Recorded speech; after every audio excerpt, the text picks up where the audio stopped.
Okay, let's get started. Good morning. And please ignore the email from the TA, right? It's not meant to be sent to the class. He sent the whole grades. Plus, it's also wrong because he doesn't keep track of the grades. I do, so he sends me the grades and I make changes. So if any changes were made, won't be reflected on that one. So don't use that to figure out what your grade is, right? But regardless, the number one point is it's not meant to be sent to you anyway. So, so since I can't delete the email, please delete the email because it's no use to you, and please don't look at your friends' grades, right? Yeah. Can I ask another question about the website? Yeah. When is our next exam? Because according to that, it's next Monday. Yeah. Oh. Yeah. Yeah. So the next exam is this Monday, right? Yeah, it's pretty early in the module, but I want to cover till we did for the file system because the other stuff is more squishy than topics and stuff. And we'll have the final exam, right? All right. Yeah, it's on Monday, right? And conveniently I'll be out of town too, so the TA will proctor the exam. And as usual, if you have to be out of town, let me know. I can send you the email and all those things. And the project, yesterday the lab was offline for a few hours, right? So I don't know what happened. The network port in the wall was off, and yeah. I tried to SSH in this morning, and it said it was refused. I don't know if it's... Which machine? What's that? Which machine? Desktop one. Okay. As far as I know, it was working fine. But let me know, and yeah, that's the one of the things with like any of the systems kind of project, right? The whole lab was knocked out, including all the other windows and everything, right? And we'll try to bring it up as quickly as possible. And so is everyone making progress in the project? Right. The sense I got was some of you were starting on Thursday, right? Some of you are starting the project on Thursday. Like I mentioned before, any programming project, including these ones, are never meant to be done at the last moment, right? If you're trying to do it on the last moment, so for people who've done Fuse is relatively easy, but not that easy. You can do it in like half an hour and get going, right? Even with ignoring the Fuse, because some of the questions I was getting was like, are we required to only write disk and read disk, and that's the end of the project, right? So that's a more fundamental stuff. I mean, if you talk to me, that's write disk and read disk is the basis, and you build your file system on top of that, right? So, so the project was not to do the write disk and read disk, hook up to Fuse, and you're done, right? It's a lot more involved than that. And actually, the code for write disk and read disk was discussed in class. The skeleton for that. So you can basically get the piece of code and be done with that component, right? The more involved component is the rest of the stuff. And I sent you the homework assignment number 5. I'll send the homework assignment project 5 a little later. So what I want to do, once I write it up, is for you to look at the actual kernel, Linux, or one of the stuff we have source code, and look through some module, like for example, a file system, to see how a real file system does. And I think after you've gone through this stuff, you should be able to kind of see what's going on and write a report, right? I don't expect you to go through each and every data structure, but you can feel like you understand what's going on. But the code may not be obvious because these are production code on file systems that are doing real stuff, right? For example, in your code, I said it's okay to return no end for everything. You don't have to be worried about the specific error condition. Real file systems do have to care about those. And one of the stuff about the stat fields, right? I think in the template I sent you, there's a bunch of fields that I said just leave it as it is, right? You don't have to use them. If you don't, some of your nicer application that you test may not work, right? I think some of you I saw were checking it with gedit or what have you. Those programs tend to be smart. So they write a file and they see what was actually returned. And if it looks like for example, if it comes back and says it's not a file, then it'll give error back to you, right? So that's why you set the mode to say always return a file. It makes no sense to your program because you don't have a concept of anything else, but your programs may care, right? So you don't have to add it, but then you cannot use it with, if you do ls, then you may get like some weird error messages on what's happening, right? Does that make sense? So remember for the next one, I want you to look through the code to kind of get an idea of how people write file systems. I'm not saying you should understand every sentence of it and go through the stuff. I just want to get a sense of where these things all lead to, right?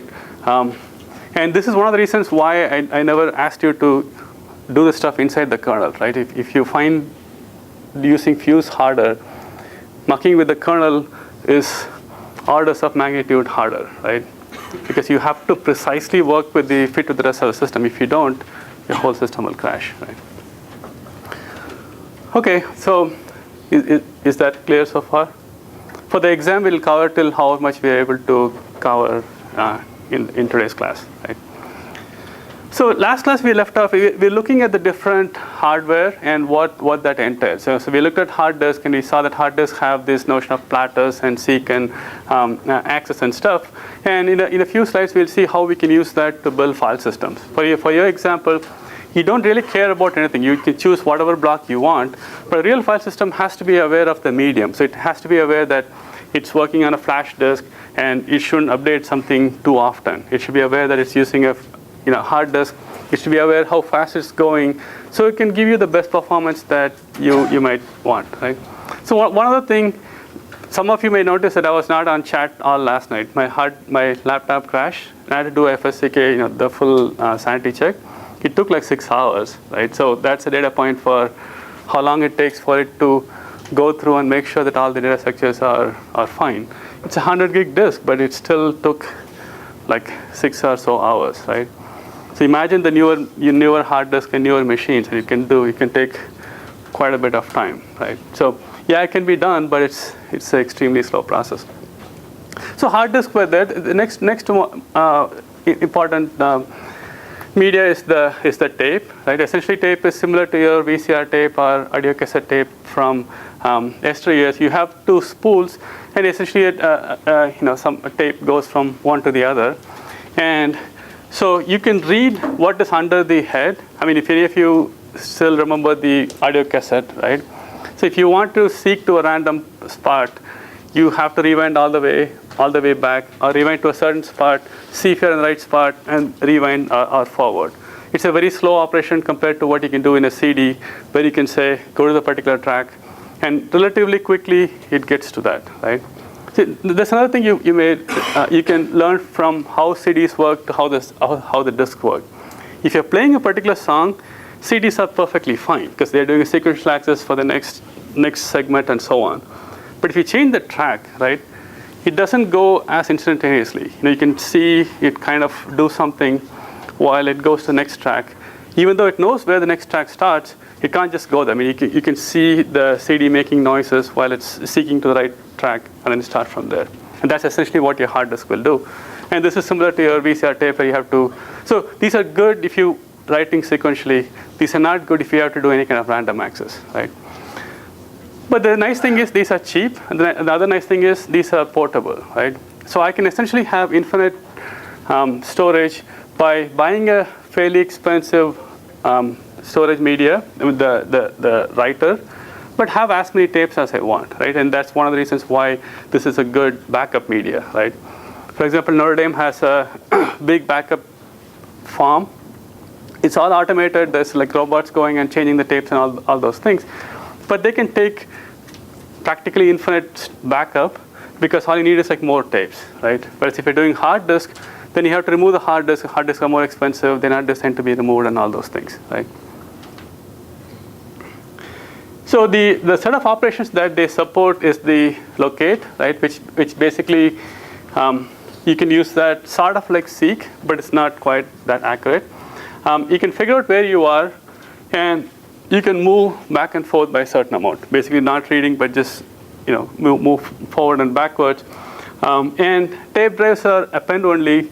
meaning you can't go in the middle of the tape and write, right? Because it's not precise, it doesn't know precisely where it's going to be. And I think this is one of the questions we're asking about the hard disk, right? Hard disks know precisely where the sectors are, where the track is, right? So when you say go to the certain track, you can go to the certain track. Whereas here, it knows sort of where it is, where it can start writing, but it doesn't know exactly where it is and how far it's done writing, right? And if you think back at your VCR, if you ever recorded a VCR program, that once when the thing ends, if you want to record exactly, you'll notice that there's a little bit of gap, right? It doesn't exactly start where the previous one ended and all those things. And that's because it sort of knows where it is. It can't precisely go back to the exact slot, right? So you don't want to write in the middle, you write only at the end. And it also has a notion of end of tape, because it doesn't have any notion of sector. So you have to say, this is the end of what I'm recorded, so you can add stuff later, right? So if you want to build a file system on top of this, you have to build a file system where you only have these few operations, right? So you can't have a notion of a free block being written on the tape, because it's always append only, right? So whatever the newer stuff is in the end, and if you want to read it, you have to read it from the end, and so on. So it's very hard to use a tape as a file system. It's very easy to use it as a backup, where you're just dumping everything to a disk. It's very hard to use it to precisely have files and directories and all those things, because you're going to spend a lot of time trying to figure out where contents are, right? So that's that. So since the tapes don't really provide that much help, tapes don't have any structure. There is no sectors and tracks and all those things.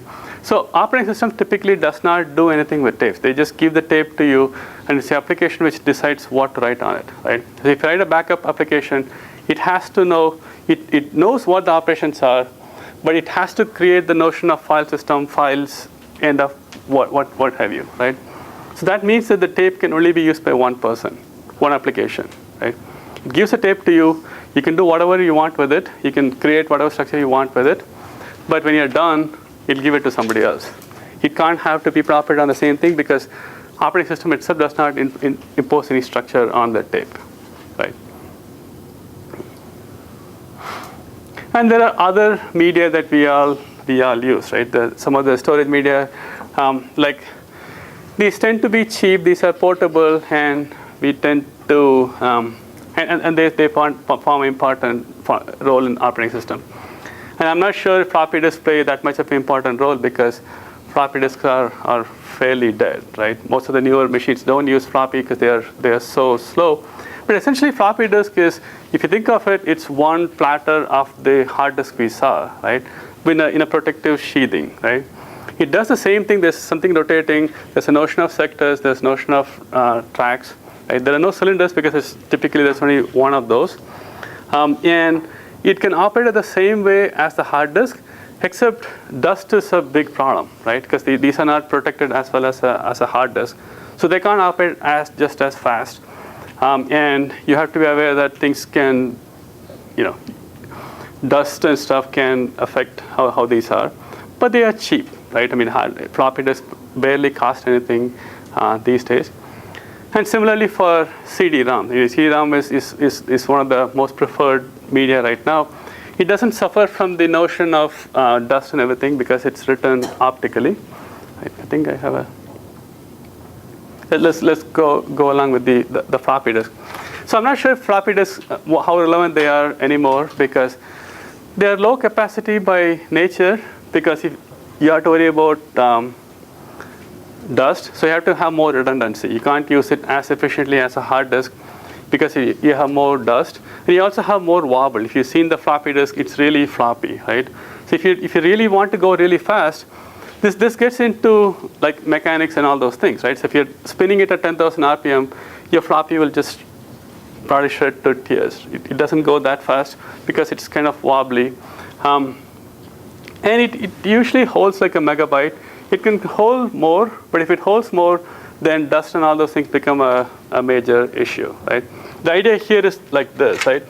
So if I store a bit using this much of a space on the media, right?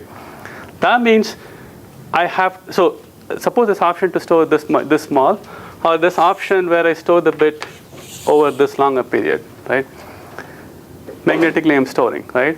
So if I store it in a very small region, that means I can store a lot more. For a given floppy, given area, I can store a lot more if I store it as very small, right? If I keep going smaller and smaller and make it like this, then I can actually store a lot more. So my density goes up, right? Which also means that if something really happens and I lose this little area, then everything is lost, right? So if you're taking a floppy and you take it near a magnetic something, right? And suppose this much of stuff was erased, right? Since you're being that precise on how small this data is, you're going to see a lot more damage, right? Whereas if you took a while to store this one, right, you really have to do a lot of damage. You really have to, say, wash your floppy disk in the washer to get rid of those, right? So yes, you can go up to gigabyte, but if you do, then it has to be more precisely handled, right? And that's the balance you have to keep. And that's true for everything. That's true for your CD, your DVD, and all those things. You want to keep you're trying to match between how small these things are and how robust the mechanism should be. You can do this within a hard disk because it's enclosed in all the dust proof and all those things. You can't do that on CD or what have you, right? In CD, you might notice even if you have scratches, it still kind of stutters and works, because if you have a scratch which knocked out this area, you still may be okay to go, right? And of course, if you shred the CD, then you're out of luck. But so within the CD, I can't imagine someone who hasn't seen a CD. Essentially, it's a reflective surface. You have a laser which picks up the different indentations, right? And when you want to burn something, you can either burn it through magnetic means, up to magnetic stuff. Depends on what kind of media you have, or you can burn a laser through the foil. So once it's burnt, you cannot use it again, right? So there are different ways of you burning DVDs, and some of the DVDs you can tell, because once you burnt it, if you look like sideways, you can see how far you have burnt it, because those all the poke marks you can sort of see. And the nice thing is, once you burnt it, its magnetism won't destroy it. So you can put it through a magnetic strip and it still be fine. Heat will destroy it, right? If you put it on your car dash and go away, it warps, right? How many of you had that experience of? Okay, so yeah, it's fairly robust, but you got to go with that. There's also debate on how long they can last. I think they can last for a long time, but also the caveat, you can last for a long time, like 20, 30 years, if you keep them in a safe place, right? Not keep in a car or something, right? So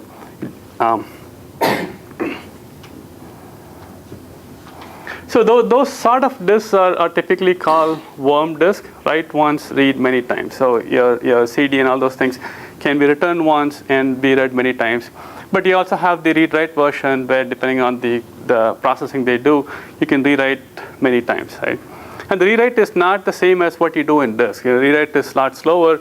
It first erases all the content and then it writes a new content. So if you have a CD burner, right, the read-write disks don't operate at the same speed as just the write disk, because it first has to go and erase all the contents, then it has to write. You can't do it at the same speed.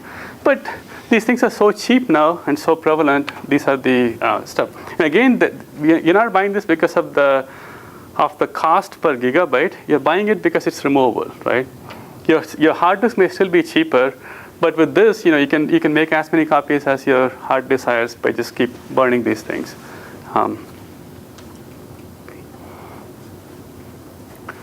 So that's the media component. That tells you what are the different media that you can buy and what they are. What I didn't go through is the flash disk, which is the one I sort of alluded to in the last exam, right? So essentially, flash looks like a memory. Whatever you store there stays there. but if you want to erase it, you have to go through the erase phase and then write new contents. And they can only last so many times. It used to be like 10,000 or so, but I think now it's like 100,000, right? Which is long enough that most people don't notice it. But you should worry about it if you're going to write something very often, right? If you're using it to store like the time that the disk is accessed, right? And if you want to say every time the disk is modified, you want to modify this one bit, you shouldn't do that in Flash, right? Because very quickly you'll reach that 100,000. That means that particular block it's gone, right? And you have to do something about it. You have to move the stuff around or what have you, right? There are also other media which are coming up, which are not mentioned, which I didn't go into detail at all. Some of them are MEMS devices. Some of you may have heard of MEMS, right? It's micro. It's actually in at the transistor level. You move certain components, right? So, for example, one of the things, you actually move a little device to close a gate kind of thing, right? So it's actually, think of it as this one gate. You kind of move it physically at the nano scale to connect something else, right? So this may be 1, this may be 0. If you want to do a 1, you physically move the gate. But it's operating at the atomic level, so this may not be that far. And people hope that would be the storage of the future. Right now it's expensive, but there's a lot of advantages, right? One of the problems with the magnetic disk is it's magnetic, right? So you don't want to send it through the, like some of the cache registers have the magnetic swipe, I don't know what they call it, right? Something to disable the stuff. Yeah, so they say don't put a credit card there, right? So if you put your iPod or something there, it may just wipe the whole thing, right? And these things shouldn't have that problem because they are physically moving something. And so the key is once you go to that system, then you have to worry about how you would build a file system based on those, right?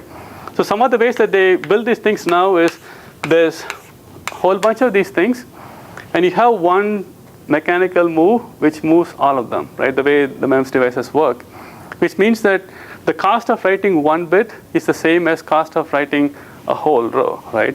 And a whole row may be however big they want to build it. So if they build it as 1 gig, cost of writing 1 gig is the same as cost of writing 1 bit, right? So that means you have to redesign the file system to take care of that, right? You can't do, so even in a project you're doing like small block size, but that may not work for these kind of systems, right? But we'll worry about that when that becomes prevalent kind of thing, right? So from what I've said so far, would you have changed your file system design if I had told you that this is for a hard disk or a flash, your design? Or think of it this way. When you have a CD or a flash, do you think your operating system actually creates a different file system based on what it is? Or should it?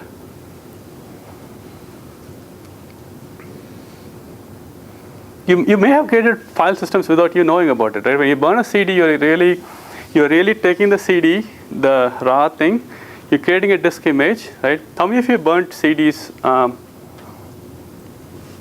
What kind of software do you guys use?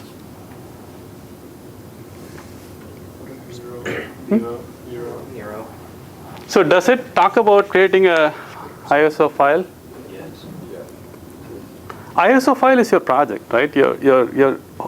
Okay, ISO is a lot more complicated than your project, but essentially underneath, ISO is one file, right? Which has all this stuff built in, right? When you burn the ISO, essentially you take this file and you lay it on the disk, right? But you have to set the contents here the way the CD expects. So for example, if you take a CD, right? And the CD may start reading from track 0 here and then keep going, right? So ISO is laid out in some file called ISO file what this should be, right? It kind of, you write this stuff. So the burner really says, okay, I'm going to read the file from here. I'm just going to lay it out here. I'm not doing anything. I'm not doing any kind of processing. I'm just going to, whatever you have here, if you have a block here virtually, I'm going to write it to block here, right? The reason is when the CD burner burns, you might have noticed it, right? It has to start from one end and it keeps writing, right? It cannot do a random write, right? Sometimes you may do a random write because of some reason. Like for example, if your machine has a hiccup, right? Before it was, when it's halfway burning, sometimes your machine, let's say, did stop for a moment, right? Which means that read head would not have been able to write the contents, right? Guess what happens when that happens? You get a coaster, right? Many of you may have. I'm surprised that you haven't run into the problem, right? When you're trying to burn something, if there's a stutter, then the whole CD is lost because it has to keep writing. It's a real-time task, right? It has to keep writing, and the faster the write is, if you might have seen 48x or something, right? Which says it's writing 48 times the normal read and write speed.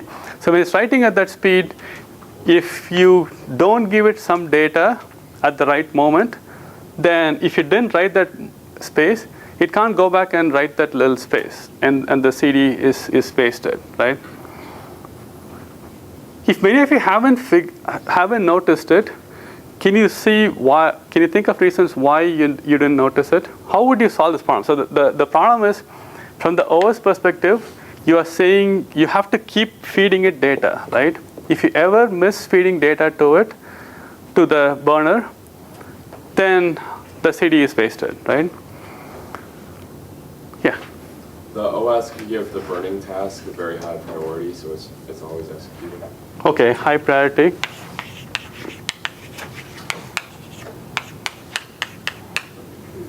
Yeah. Buffering. Yeah, buffering. Yeah, these are the two. Yeah. Also, the burner can slow down. Like when the buffer is getting empty, it can slow down. Very slow. Yeah, very few burners do that, right? The cheaper burners don't try to do that, right? Yeah, so if your machine cannot really keep up with 48x, right? If you have like a slow machine or don't have enough buffer, then slowing down would probably help you, right? Typically, if you go at the faster speed, then you may not be able to do it. But buffering really saves the day, right? Back a few years back when you didn't have enough buffers, this was a big deal, right? The buffers usually are inside the drive itself, so the OS does not have to do anything. So essentially, it sends a whole bunch of stuff. So if you notice your program, it may say first buffering for a while, right? It sends a whole bunch of data, and then it can do whatever the right thing to do. But buffering is really one of the nice tools you do, because otherwise you'll get a coaster. If you remember, 4 or 5 years back when there's not that much buffer, you practically have to, when you want to burn something, kill all applications and put the DVD in as slow as possible, and then just wait, right? If you move the mouse or something, then something's happened, and you come back with the coaster, right? But you don't get that many coasters these days because you're using buffering. But that's part of the But anyway, so the ISO file is your project, right? Your project cannot be written into ISO because you're not conforming to any format, but essentially it's creating a file and then writing that file over. So anyway, so the next option is how should the operating system make this disk or this media available to you? And the two abstractions are the raw disk abstraction and the file system, right? The file system abstraction is sort of what we are used to. It gives the files and directories and all those things. The operating system can also give it as a raw disk, right? Where it gives the disk to you as appear like a one big file, and then you can do whatever you want with it, right? So that's one other way for you to write your project. So if you were to rewrite your project, you can actually write it as a raw disk onto the actual disk, right? And it's very easy to actually change your project to do just that, right? The reason is in Linux, for example, if you have a raw partition, if you want to play with the partition, right, it can show up as a disk, as a file, right? So for example, if you go into /dev, it tells you all the devices, right? So it can have something like right? This means that the operating system is exporting disk 0, right, as a raw interface, right? Which means that this particular disk is exported to you in a raw format, which means that you can do whatever you want with it. It does not have a file system. It does not do anything. You can do with it, right? You have to be a super user to be able to write this. So for the Brave, right, you could actually find the raw partition in the machine and change your read disk and write disk to write into one of these things. And you actually have built a real file system that resides on the disk rather than on a file, right? So right now it looks like a toy file system because you're writing into a file called disk, but it's very easy to change it to something like this. Then you're actually writing into a disk, right? But again, the problem if you're not brave, then you can cause a lot more damage than what you're doing. So if you take the partition where the Unix is and start overwriting like this, then you can cause like serious damage, right? But it's okay. So if you want to try this on those machines, it's okay. Please wait till Monday when everybody has finished their project. Then you're free to play with this kind of stuff, right? Wait till Monday because otherwise your classmates would not be too happy. Yeah. So there are other issues that you have to go through. The naming issue, right? How should you name the issue? That you faced it in your own system. What kind of name should they be, and how unique they should be, and all those things, right? And we have kind of solved it for the CDs, right? For CD, when you move it from Unix to Windows, it still sort of works because they sometimes do the translation to make it work, right? For example, the ISO file has a limitation of how long the file names can be, right? There are extensions which make the file names different, but I think the base only supports like a DOS style 14 characters and 3, like I forget what the name plus three character extension, right? So when you move from a different operating system, it has to be, this has to match. So when you take a file system you built for your project and give it to your friend, you have to worry about how this naming works from their perspective and so on. And for CDs, it sort of works because it's more standardized, right? You can't expect to take your Linux file, give it to your friend who runs Windows, and be able to understand what the naming our file should be, right?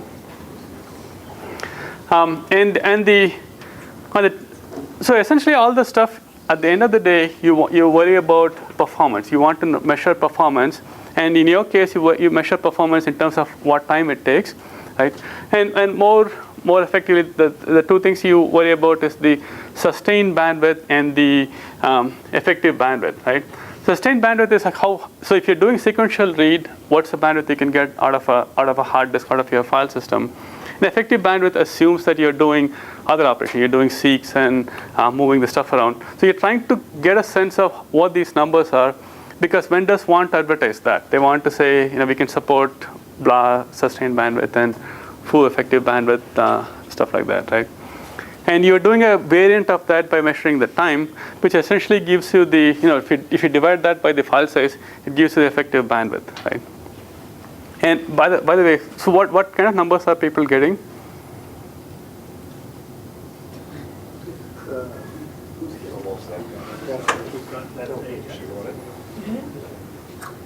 I encourage people who have the numbers to actually mail it to the class, right? Because kind of help others kind of calibrate what they're getting, right?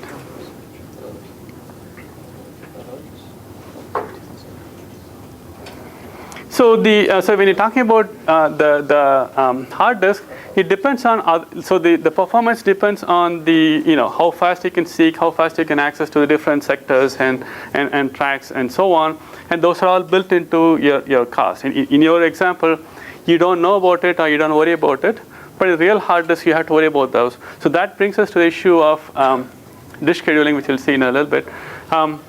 And also in terms of reliability, right? Which I kind of talked toward this section. if it's portable disk, then you can't protect it as well as you can do with the hard disk. And all of these things are fragile. The faster the things go, the more density you have, the more reliability goes down, right? And you try to balance these things out. You want more capacity, which means you need to keep it protected, but you also want things to be portable, and depending on what, right?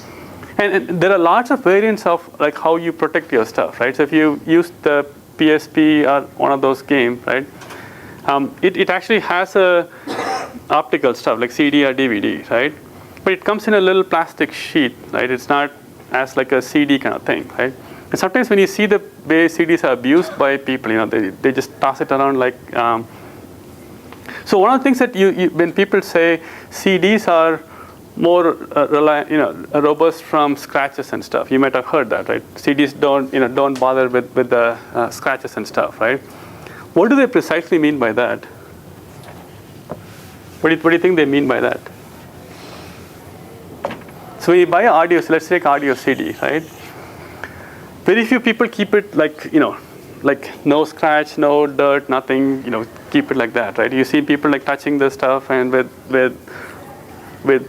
greasy hands and stuff, and it's all messed up, right? And they always say CDs are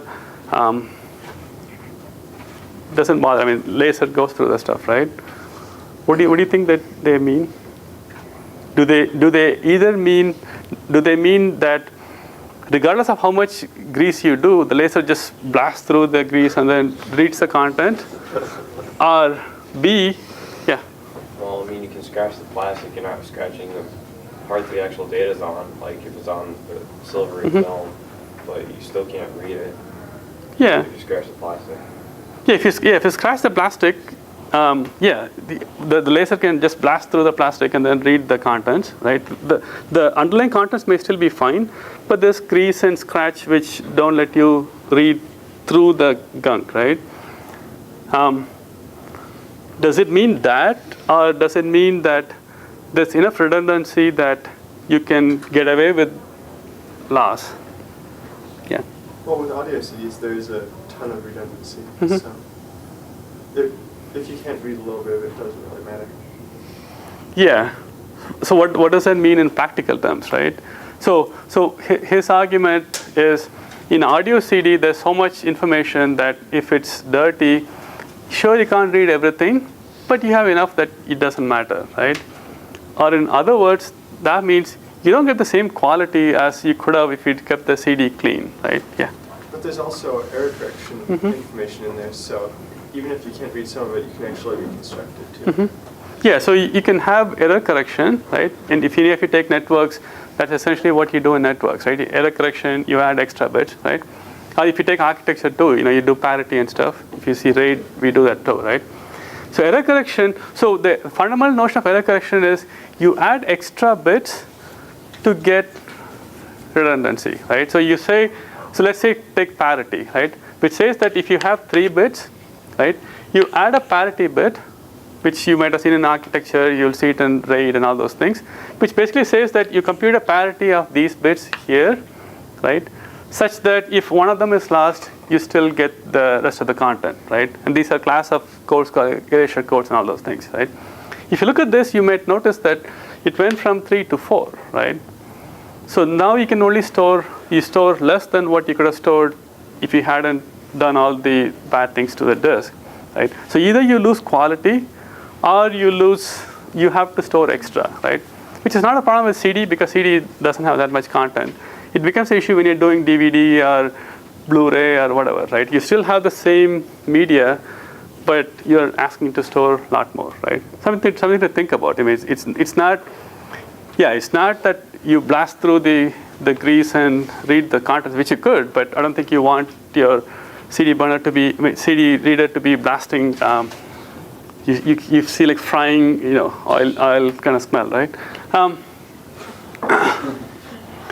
And again, the other reason why you go through this different stuff is cost, right? If cost was no big deal, then you go for the other thing. The other thing I didn't mention at all in this stuff is even within the hard disk, right? Have you ever wondered that? I don't know if you have priced this, right?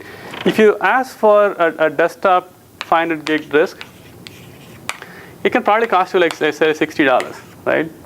If you buy an enterprise, like SCSI disk or something, SCSI fiber channel or something, right? You can get like 120 gigabyte, and that can be like usually like $900 or something, right? Let's use this number, right? If you haven't priced it out, let's use these numbers, right? So, are they ripping you off here than here? There are some manufacturers give you more warranty for this than this, but some don't. Like Seagate gives you the same warranty for both of these. What's going on? They give the same like 5-year warranty for both of these, right? Obviously this is going at, let's say, 7200, and this is, let's say, going at 15K, right? So it's going twice as fast, but that does not explain the whole cost. That's a fact, right? I'm telling you, it's not the speed which is changing the cost. And obviously this is like so much smaller, seems like this is what you should get, right? Anybody want to guess? Yeah.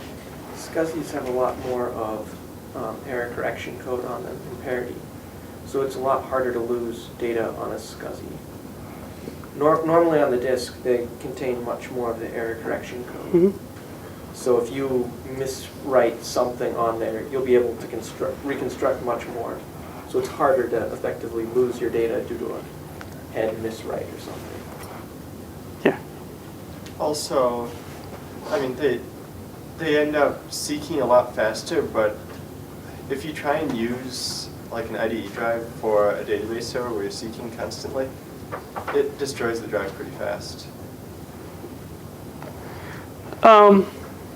Let's ignore that component, right? Yeah, there's a lifetime, right? Let's assume the first 2 years, right? Like, yeah, this are surprisingly very well built, right? If you look at the reliability curve of how long the disk is supposed to work, right? I think the reported curves are like this, right? It either fails within the first month, if not, it goes on forever. And I've seen this like going to 20 years or so, right? If you keep them in the right temperature and stuff, this should last you a long time, right? Theoretically, I think if you keep the perfect temperature, it should last for hundreds of years, right? Let's not get there, right? Yeah, I think some of the stuff that you mentioned, right? It's not just it's not this. It's how much they can guarantee what they'll give it to you, right? So you can add more redundancy. You can write. So when you go to this stuff, like a smaller capacity, you're writing for longer, right? Remember the thing I was saying. It's going faster, but you're also storing for a longer time, right? So you don't get enough capacity, right? If you look at this rate of data that you can get out of these two, they may be the same, even though this is going faster, because you are writing for a while and you're writing more redundancy and stuff too. So the cost factor, there's one cost which they want to give it to consumers, but if you really want quality, you have to pay the cost. So you have to add more redundancy, you have to do a whole bunch of other stuff, and there's also other stuff going on, right? One is all disks have errors where what you write, you don't get it back, right? Which is kind of scary because you may think that your disk is stable, but it's not, right? Because things may be changing along the way, and those are less on the SCSI disk than on the desktop, right? So if you store your life's worth on your disk, remember the disk actually may not have written what you wrote, right? And it's surprisingly high error rate, right? But if you're really paranoid, your memory is not safe either, right? Your cosmic addition, all those things can knock out bits, right? So you probably knew that, right? You can't really trust what's in your memory because on average it's safe, but so in terms of the cost, if you look at the main memory for your system, it goes up to 2004, and like $1 per megabyte, started like a fairly high number, and I think these days you can get like 1 gig memory for $30-40, right? It's really drastically falling up. And in terms of the magnetic disk, that's the line. Around 2004, gigabytes, megabytes cost a few pennies, and it's dropping even further, right? We haven't seen for a while this becoming bigger, but they're getting so much cheaper. So it becomes so much cheaper that right now, like a 40 gig hard drive costs you like $45, and say 80 gig costs you like $45.02, and like 100 gig disk will cost you $45.03 kind of thing, and 500 gig costs you like $49. I don't know if you priced it out. It's so small that you're kind of forced to buy like a 500 gig or something, right? Because they're practically, it seems like a box is $45 plus, whatever, right? Actually, I think it's more expensive to buy a 20 gig hard drive, right? Because nobody wants them. So, and tape drives are following similar trajectories, and they're falling in cost, right? I'll talk about two other technologies before we do the scheduling afterwards.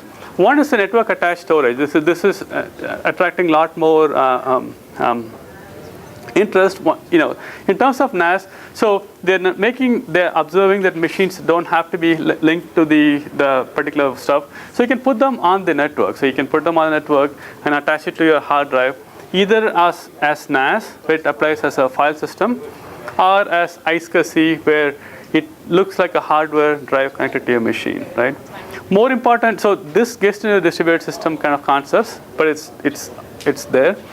More interesting is the notion of storage area network, which still appears as what you do right now, right? The idea of storage area network is you have a rack full of hard disks. In software, you assign a set of hard disks to different systems. So over here, you have a storage area with lots of hard disks, right?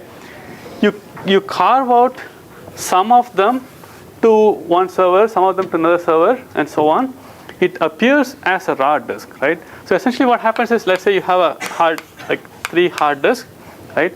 I can carve out half of this and make it look like one hard disk, right? It's not really a hard disk because it kind of maps into here. And I give it to one server, and you build a file system or something on top of it, right? And you can give this to another server and so on. So it still is the raw interface. Where it messes you up is this hard disk doesn't exist at all. So even though you think you know concepts such as tracks and sectors and all those things, for here, they may not actually translate to anything physical, right? Your sector that you think of here makes sense. But a sector here may have been mapped into something on one of those disks. So if you really optimized your file system to be managing, we'll see in a few slides, how to, where to move the head and all those things. Those don't really apply to SANs because then they are kind of stuck. So disk manufacturers would like for you not to do what I'm going to talk about next, which is worry about the disk, because they write firmware where they say, we know what to do, we move things around, we give you more redundancy than you want, we give you better performance, just stay away, just build a file system like what you did for your homework project, rather than what I'm going to talk about next. But it's an important thing for you to know, right? And we'll continue with that on next Wednesday.